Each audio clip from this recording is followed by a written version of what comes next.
for being an early card, I'm glad that it delivered. I felt like it delivered pretty well. Mm-hmm. A lot was learned. I think that's an important thing. You got fights that had ramifications for the divisions that they are a part of, and you like to have those takeaways, whether good or bad. And you like to see kind of things moving forward. So I think we got that. And then the undercard, like the prelims, a lot of finishes, 5 of 7. So, Yeah. Dominic, where do you want to start here? Where should we go first on the rest of UFC Singapore?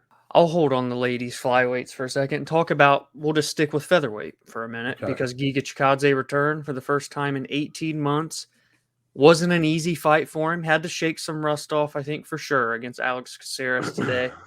But at the end of that fight, he started to look like the Giga that we remember. I'm not the one that fought Calvin Cater, I guess I should say, but you get the point. And I thought he did a pretty good job of just maintaining control, landing solid shots, never really getting himself into danger. Didn't eat too many big shots from Caceres. I feel like that was a perfect type of like return fight for a guy like Giga to go up against another unorthodox striker, but who also presents danger in the grappling and submissions. I know we didn't get to see that in this fight, but the threat was at least there going in. And he gets a win. He's back on track after this layoff, the injuries, the beatdown from Cater. Number 9, I know you already mentioned he called out Yair. That's definitely intriguing. Was this enough to say Giga's back as a player at 145 for you? No, I'm going to say no. Mm. Obviously, a win is what's most important, and a lot of factors you mentioned do come into play. The layoff, there's some rust there, maybe some uncertainty because he did get beat down the last time he was in there. You mentioned on the preview the amount of surgeries he had in the time between fights, which is sort of what scared me off of really even putting anything on him in any sort of parlay or anything like that. So, no, it did not tell me that because Alex Caceres is a solid fight. I thought this was a good comeback fight for him. It's a matchup that he has, in his realm. He is a striker at heart. Yeah.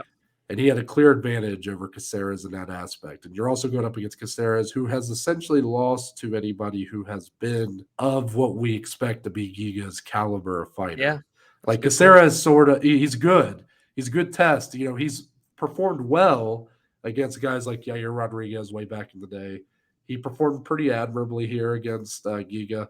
But I think if you were Giga and you wanted to come in here and remind people of who you are and that you are a guy to definitely be on the lookout for moving forward, I needed to see a little bit more, Mm. to be honest with you.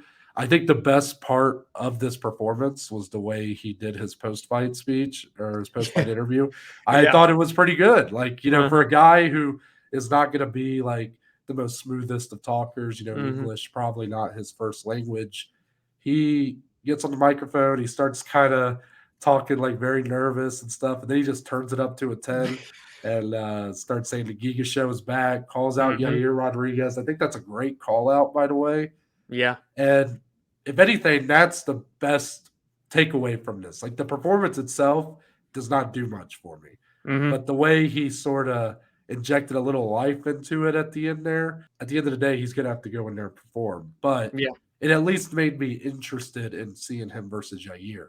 If he had gone on and done a post fight interview, much like what he was starting it Hmm. as, the nervous and maybe just thankful, yada, yada, yada, I'd be coming on here going, I don't know what you do with him next. Like, I Yeah. feel like I would not be proposing him to fight someone in the top 5. I would have said, maybe he take on someone 10 through 14 or Yeah. something. But that's just the way this sort of went for me. Overall, he gets the win. That's most important. I just don't see how, Dominic, if you remember, after he beat Edson Barboza, I mean, we were having debates with people about, there was people commenting on our videos. I mean, Giga was very popular. We were Oh getting yeah. Yeah. some of our bigger views at the time on Giga episodes.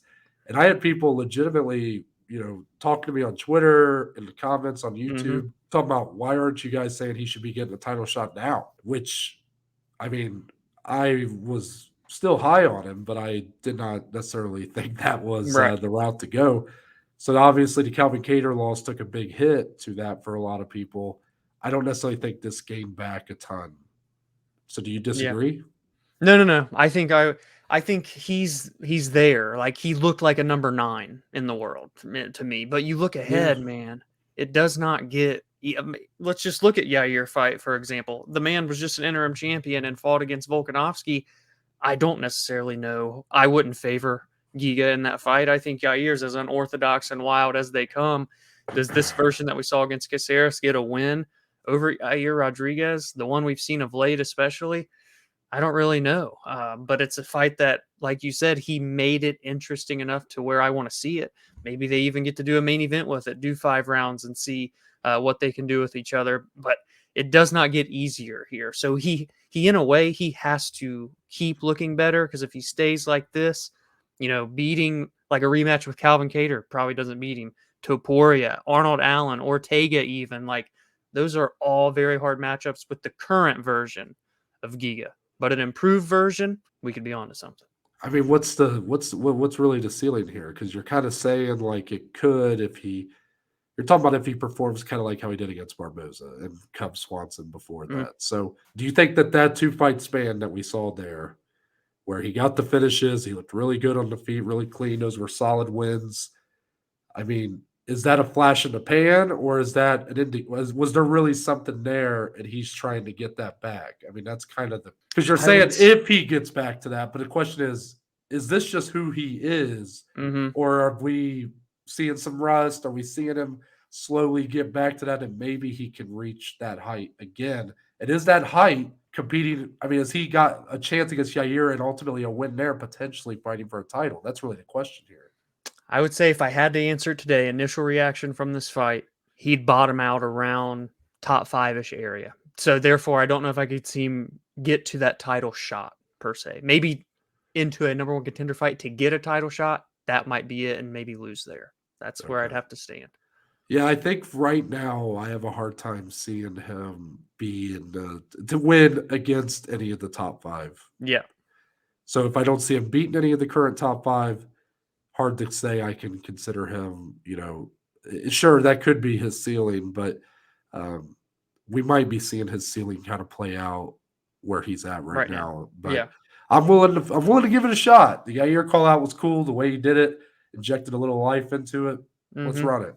Let's talk about Erin Blanchfield and Taila Santos, shall we? The biggest fight on the card, besides the main. I mean, we'll give the main event its respect, but the biggest fight for what we're talking about here, I would argue, Erin Blanchfield does get it was unanimous, right? Unanimous decision 29-28. Yeah, over Taila Santos.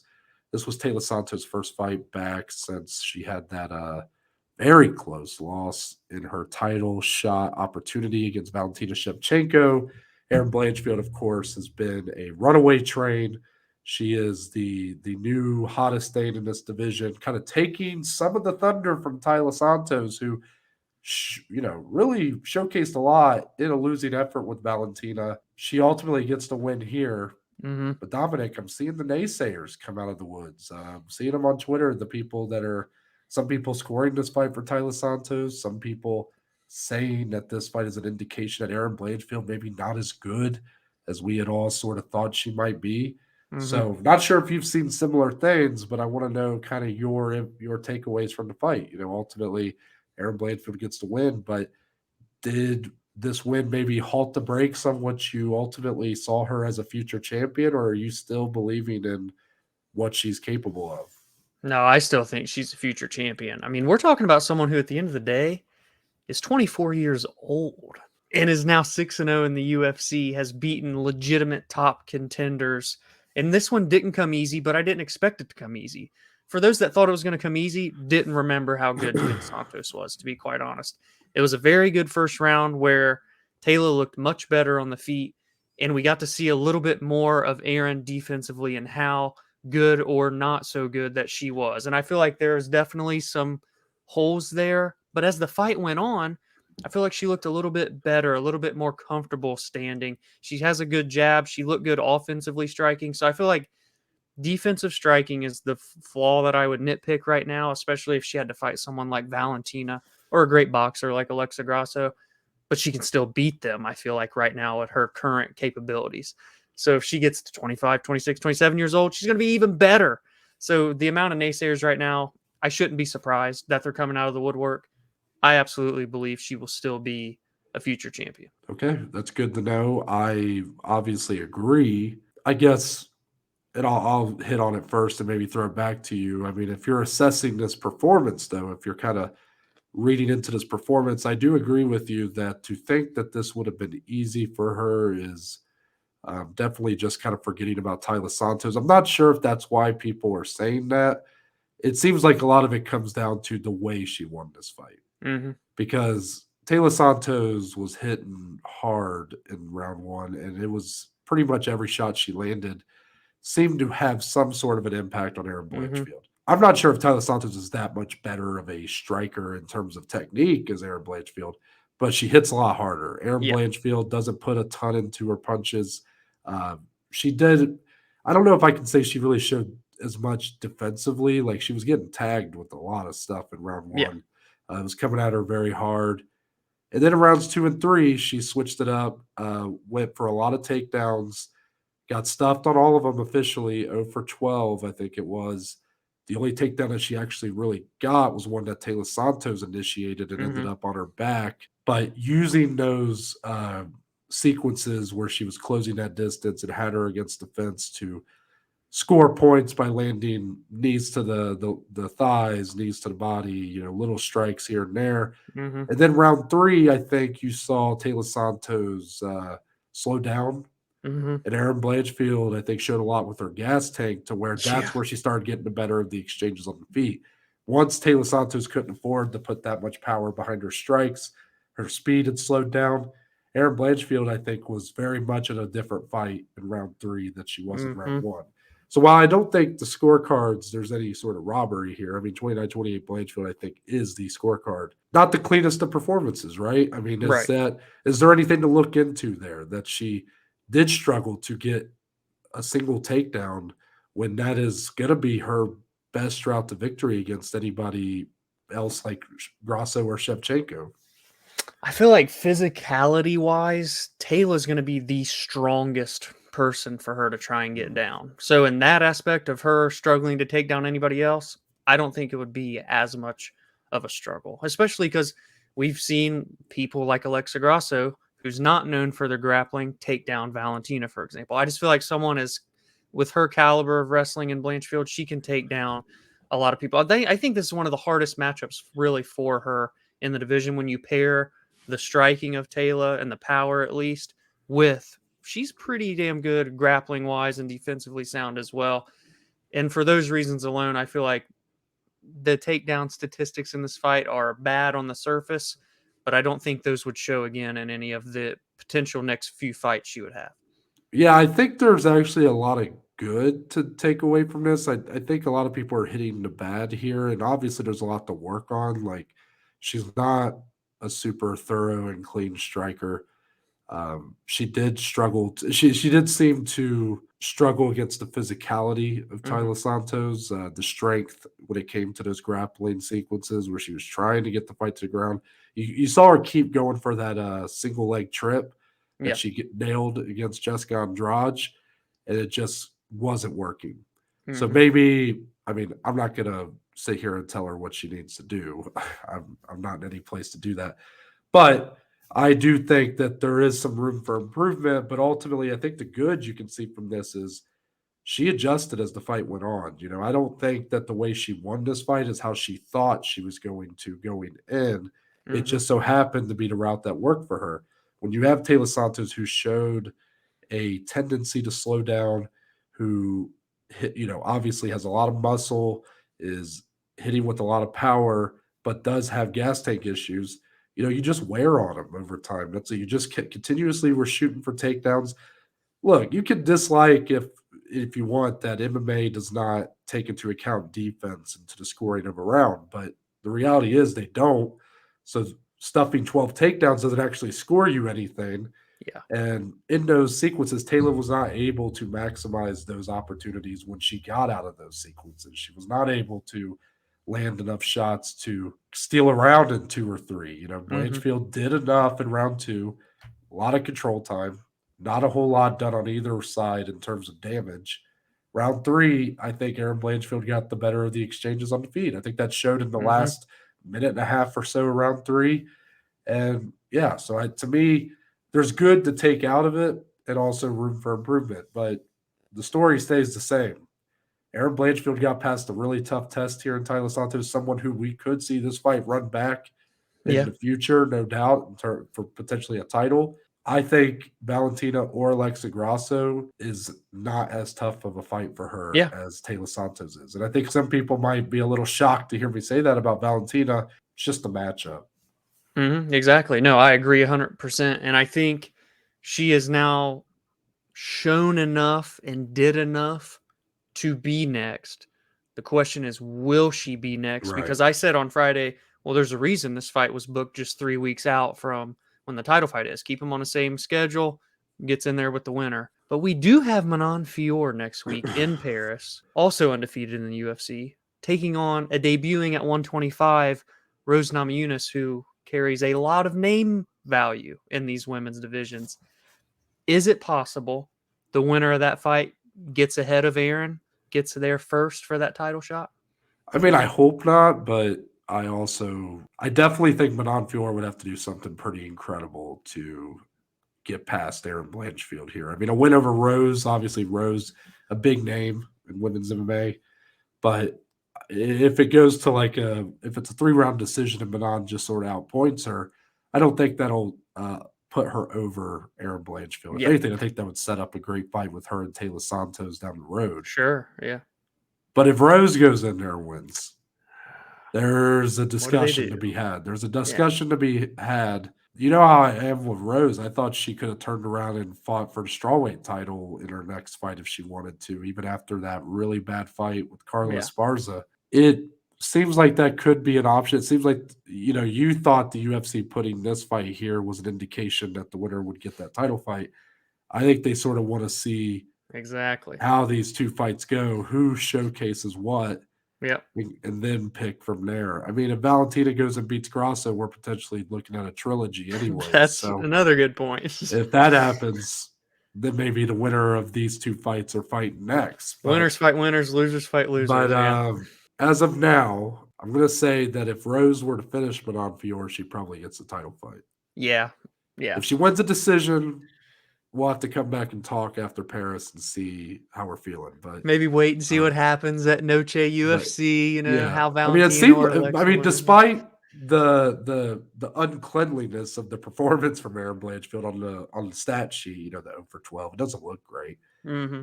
Most of the takeaways I saw from the people who have a voice in the MMA world seem to be very positive about what they saw from her. And yes, the age 24, that does play a factor. It does show how good she is at this point in time. It's crazy. Yeah. But it doesn't really matter. Like, if we're talking about how she does fighting for a title, you can't say, well, she's 24 now, wait till she's 28. Yeah, maybe in 4 years she might be ready for that fight, but is she ready for it now? Yeah, because she's here now. So yeah, I think she is, but I'm just saying, to say oh, well, think about how good she'll be in 4 years. Okay, but she will probably be fighting for a title in the next year.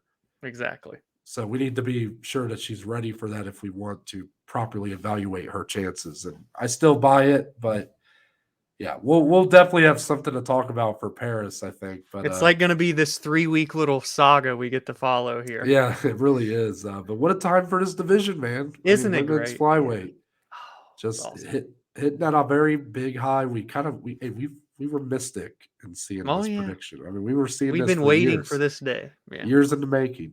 But where do you want to go to next? Do we talk the co-main?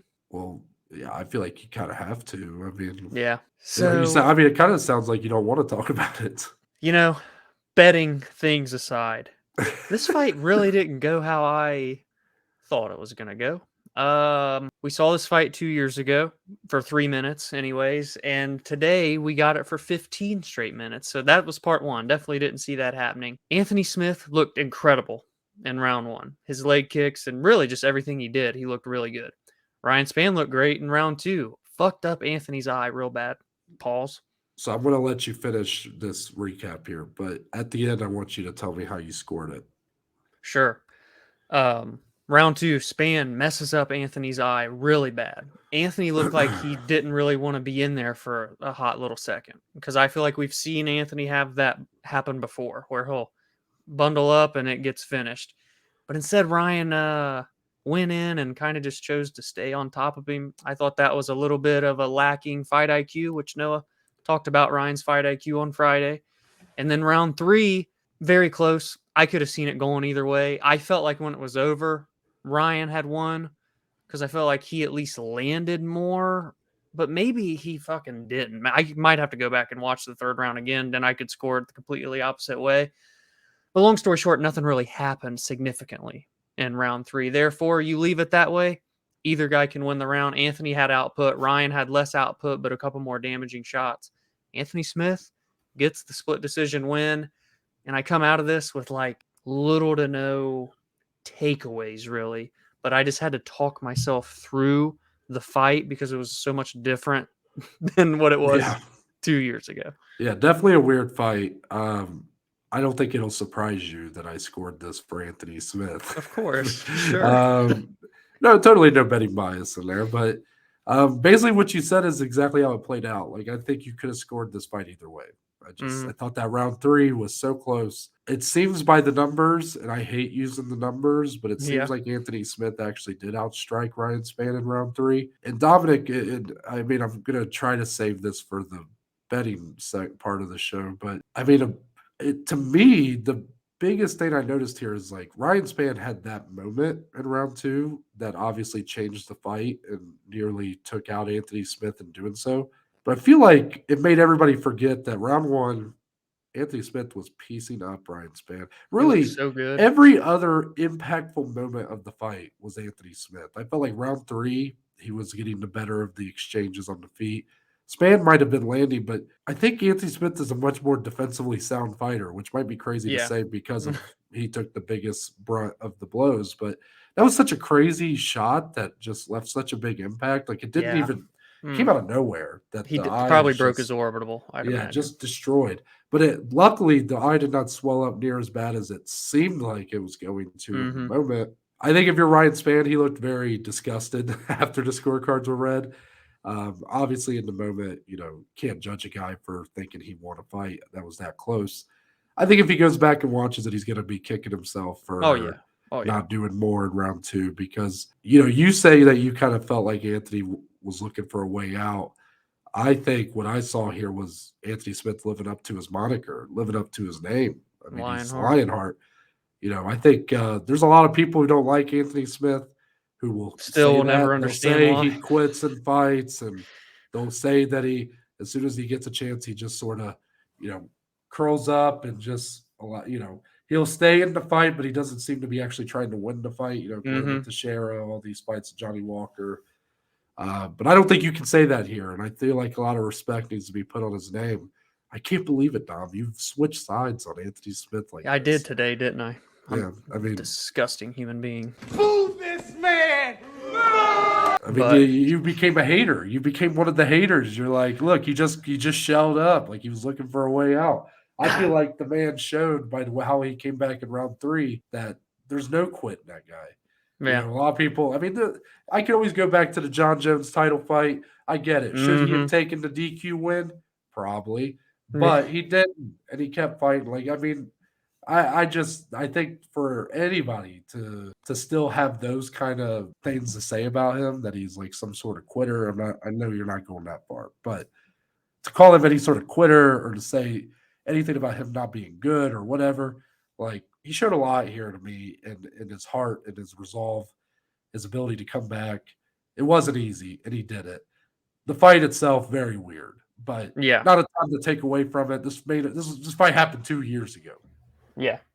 If anything, and you're so right about Ryan too. Yeah, the takeaway is on the other end. It's Ryan Spann. Yeah. I mean, once again, I think if watches this back, very pissed. I think, pissed at himself as he should be. Yes. I mean, this guy, he's very frustrating to watch, like at times, and it's just because like you feel like he could be a lot better than he is. And it sort of seems to me like when he went out there and said, like, I'm taking this training real serious now and I'm fully dedicating myself, I've yet to see anything change in the way he fights. Yeah. So this might just be who he is, but it seems like he should be capable of more. But Yeah, I agree. It's weird. Rinya Nakamura seems like a guy people are excited about. That guy could be a problem.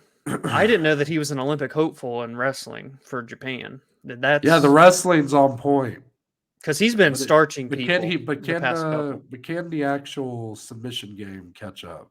Yeah, I mean, that man loved the north-south position. I've never seen someone utilize it so much. Fernie Garcia, I probably should have had more respect for him coming in because that's a tough guy. Like I mean, I know he's 1-2 or whatever in the UFC, coming in here 1-3 now. But I remember his fight with Journey Newson. I was at a wedding for it, and it was UFC 274, I believe. And he is just a very tough guy to get out of there. Like, doesn't necessarily do anything all that like great, but defensively, like, doesn't really leave a ton of huge openings here. I mean, the wrestling of Nakamura was fantastic, and he used it very well. But I felt like there were more opportunities. A lot of people were giving credit to Garcia's submission defense. Sure. I felt like there was a lot more openings that Nakamura took advantage of to get that finish. And maybe I'm saying that as a guy who's sour that he lost a bet that had the under 2.5 on it. But I definitely like what I saw, but I just think that he's going to be great in some areas. But then in order to get that submission finish, like, yes, I know he had I think he had all 7 of his wins coming in here were first round finishes. But if he's going to utilize wrestling to that degree, would like to see a little more in terms of his submissions moving forward. A new guy to bantamweight to keep an eye on for sure. He's so young, the accolades that he has. But you're right. I feel like there were openings that he did not take advantage of. Really, the only time the submission defense was like really there for Fernie was getting out of that armbar in the 3rd round. Right. Other than that, he kind of was just holding position, and Rinya wasn't going for the submission. So you add in some of that finishing prowess on the ground that he's shown on the feet in his prior bouts, could be a dangerous man. Yeah, I feel bad for a lot of the people who took the prop of Nakamura by submission at plus 400. I mean, that seemed like a steal. It seemed like a steal on paper. Yeah. And it seemed, and I'm that one guy that you always talk about, what's his name, Clint? Like, yeah. He had bet that, and he was like the best bet that I ever lost right here. And I mean, he's kind of right. Like that's a great I would not value. want to sweat that out for 15 minutes. Yeah. So with that, Dominic,